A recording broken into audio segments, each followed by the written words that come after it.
अरे का ये ननदो कैसन मुंह फुला के बैठल बाड़ू हो। का बताइए भौजी, अगर पूछत हो तो बतावत है सुना। बतावा।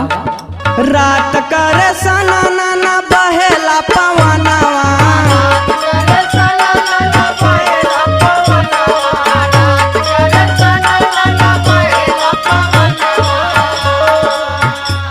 अरे बहेला पवनवा भौजी बहेला पवनवा,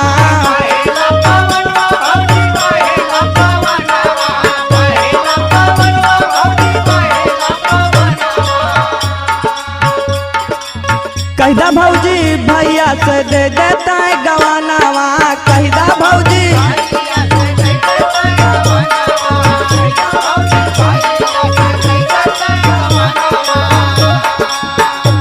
सुनत हो भौजी। सुनत है हो ननदो। अरे कहिदा भौजी भैया से दे देता है गवानवा, भौजी दे देता है गवानावा। अरे नहीं चाहिए झपिया दौरी ना चाहिए गहनावा,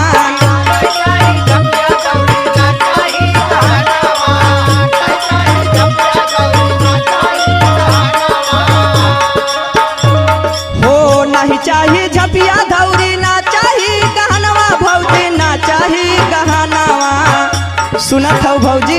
सुनत है हो। ससुरे भेजौ तू भौजी कई के तू बहानावा,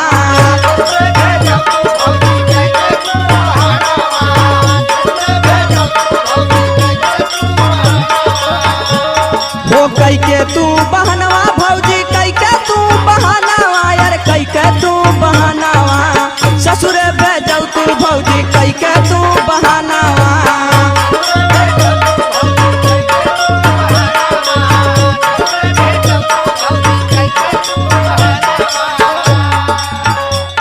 अरे ससुरे भेजौ तू भौजी कई के तू बहानवा, भौजी कई के तू बहानावा। सुनत हो ये भौजी। अरे सुनत है हो ननदो।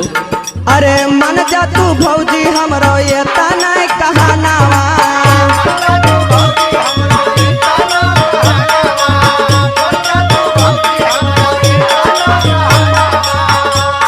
हो मन जा तू भौजी हमरो इतना ही कहनवा, भौजी इतना ही कहानावा। सुनत हो ने भौजी। सुनत है सुनत है। अरे मन के पूरैदा भौजी हमरो रमानावा,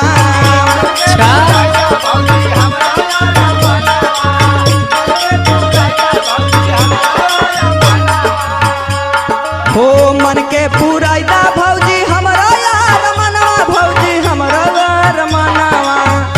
कितने बस कैदा भौजी काम हमरो। चला ठीक बात सुनते लगा कोनो बहाना करब। हो मन के पूरैदा भौजी हमरो यार मनवा, भौजी हमरो रमानावा। दिन रात देखिला हम पियवई के सपनावा,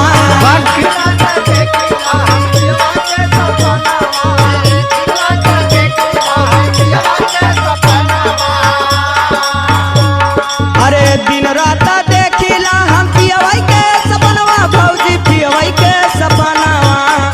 का बताइए भौजी। बताओ बताओ। दिनों रात खाली सुत सुत उनकर सपना देखिला कि हमारे मुरवारी हैं करवट फेरत हैं, ओहो हो।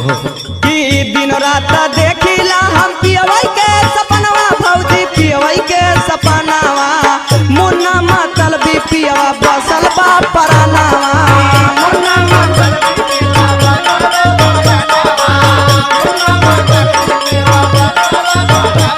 हो मुन्ना मतल भी पियवा बसल बा परानावा।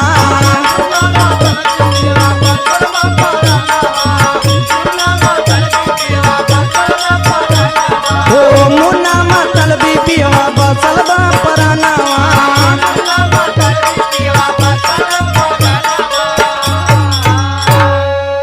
चला ठीक बा आज तोहरे भैया के समझा दे। ठीक बा भौजी।